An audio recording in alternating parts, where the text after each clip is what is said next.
I suppose it all started when I was a child, really. I was climbing a tree in the middle of a forest.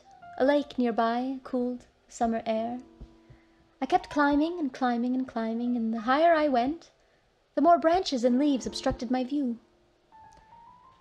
I wanted to see the treetops, I wanted to see the sea of green. I said hello to the squirrels and the birds on my way up. They all waved as I passed by. But before I got to the top, my foot slipped on a weak branch and it snapped.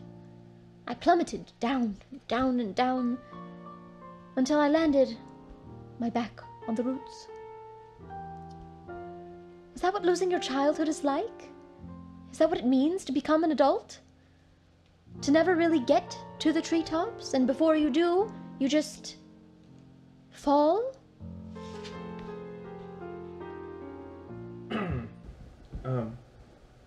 The dancers will be with you shortly. Oh, thank you.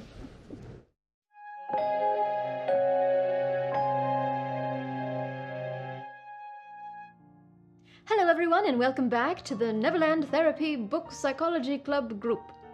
Today I'd like to discuss books and therapy. Being no stranger to the talking couch, I am a strong advocate for talk therapy. Be it over the phone, through text, in person, no matter what method, talk therapy is an undoubted necessity when dealing with issues of the self. Even issues of the many, if your situation calls for couples therapy or group therapy. The word therapy refers to the treatment of a disorder to relieve pain. This pain can be physical or psychological. As you grow older, both become more frequent. You could sleep wrong and wake up with both back pain and anxiety for dealing with the day ahead of you on no sleep. It's wonderful being an adult. I remember the first time I walked into my therapist's office. I was holding this book. Yes, this exact book. I even have a little card in it somewhere from the day I was first there. And when my therapist saw what I was reading, she said, "Oh, yeah, you gotta stop reading that, sweetie." And then I did what any other reasonable person would do. I left. Just kidding, don't do that. Give it a chance. Or find another therapist if you don't vibe with the first one you see. Either way, I allowed her to explain, and then I told her, no, I would not stop. I would never stop. So there had to be another way, because this was not the root of my problems, but a remedy. We discussed back and forth the psychological distress one can undergo when reading horror, and I explained, the experiences within these pages are not mine.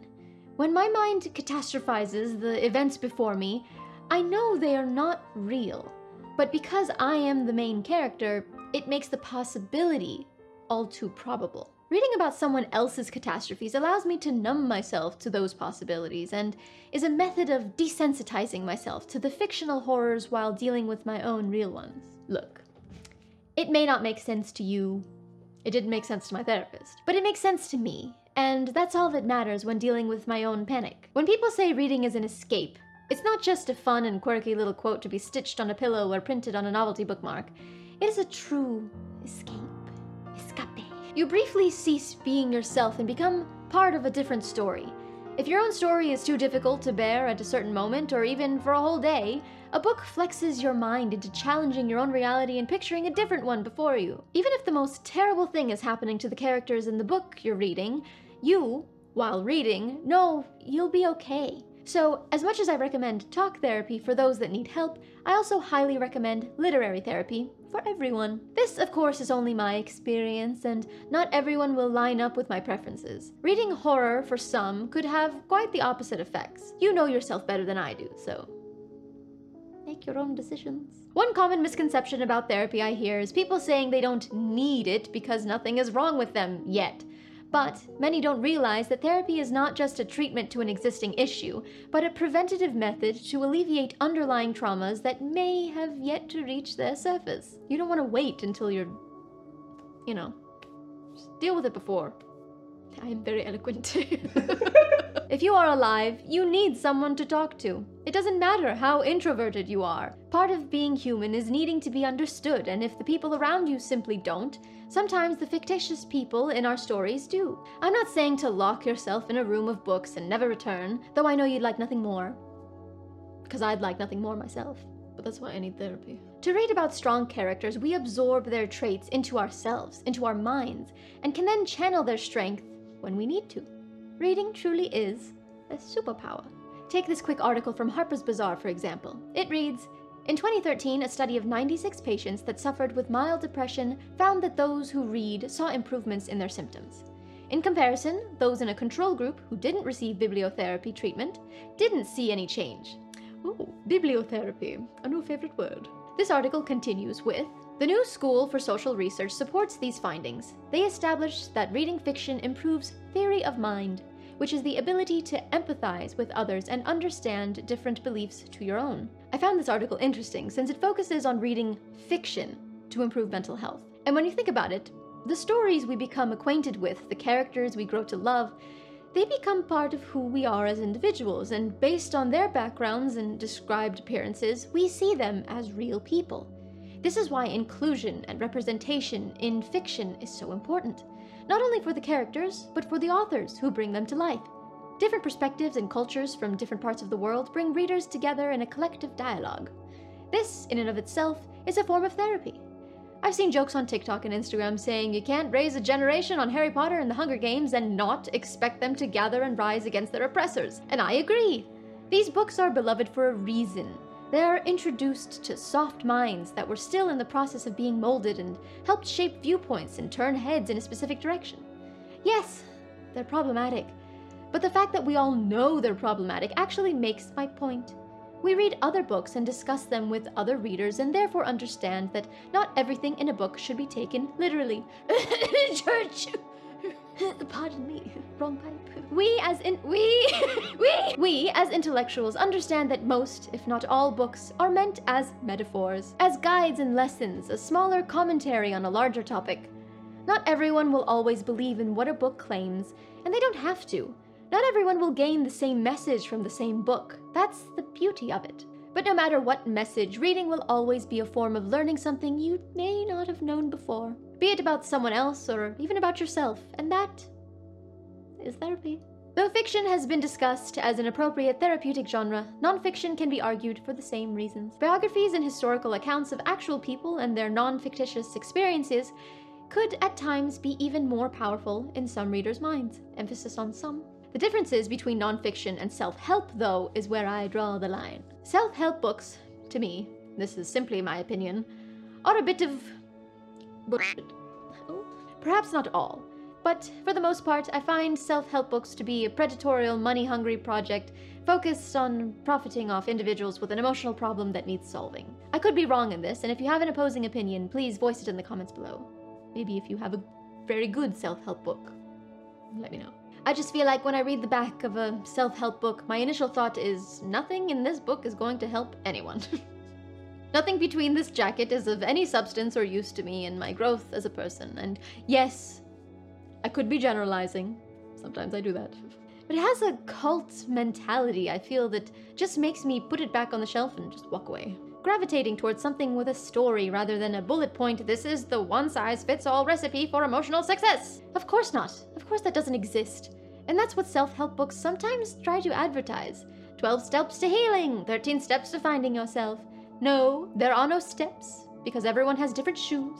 Wow, such poet. Self-help books to me are presenting resolutions without knowing the problem, whereas fiction and nonfiction books present an issue and how, in this account, this is how these individuals solved such a problem. And if this shoe fits you, these steps may work. Wow, really, such poet, huh? Alright, we discussed reading, now I'd like to discuss writing. During my journey on a therapist's couch, I was also prescribed a journal. My piano hands type faster than they could ever write with a pen on paper, so I turned in machine-printed pages instead of handwritten pages. Either way, I did the homework, because I'm a good student.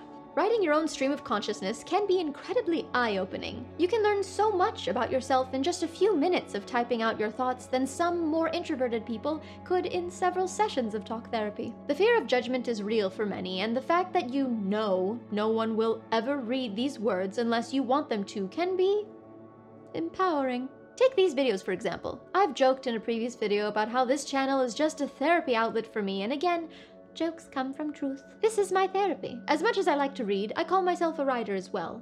I write short stories, poems, haikus, music. Every one of these videos here on this channel, even novels. And I'm working on them, so stay tuned. And every time I sit at my computer and let my fingers dance across the keyboard, I can feel the endorphins flowing through me. It's great. The weight of the outside world lifts, and all there exists is a girl and her story. I'm going to share a little personal tidbit of information for you, dear viewers, that I hope will come in handy for some, if not just one of you, in the future. When in the throes of a panic attack, I have a thread of notes on my phone. I write what I'm feeling when I can, between the uncontrollable shakes, and I save it to read later, when I'm feeling less panicked. These real-time anecdotes remind me that what I was feeling was not only real, but it was nothing to fear, nothing to be afraid of. It can be comical in hindsight, but in the moment, it can feel like the world around you is as small as the bathroom you've locked yourself in. I was contemplating actually sharing one of my notes with you, but perhaps another time. That's a bit too personal. At least buy me dinner first. But maybe don't, because restaurants freak me out and I don't like eating in public. I don't know what's wrong with me. As mentioned in my May TBR video, I intend to supplement my readings this month with articles and studies on mental health, and I decided to dive deeper into reading and writing for therapy. Having a degree in biology, I know how to research a credible paper, and I must tell you, some of these need to be taken with a grain of salt. Or one of those dual tubes of salt you get from In-N-Out. You know, you crack it. But nonetheless, the links are listed below and are worth a few minutes of your time if this is something you'd like to learn more about. Well, that's all I have for you lovely viewers today. Make sure to like this video if you liked it and subscribe for more weekly bookworm room. Be sure to comment down below if you found reading or writing helpful in your mental health journey. Today's shout out goes to Sammy Simber, a high school best friend of mine and someone I know I can always talk to as a form of friendly therapy. Thank you for your constant support, my dear Sammy, and I hope to see you in person very soon, just not in a restaurant. All right, I am off to go obsessively text my therapist. I mean my mother. Stay lost, keep reading, go to therapy. Goodbye. Oh my god, where am I going? Are you going to therapy? Do you need to see a therapist? How does that make you feel? Are you okay? That was you too. Are you crying? No!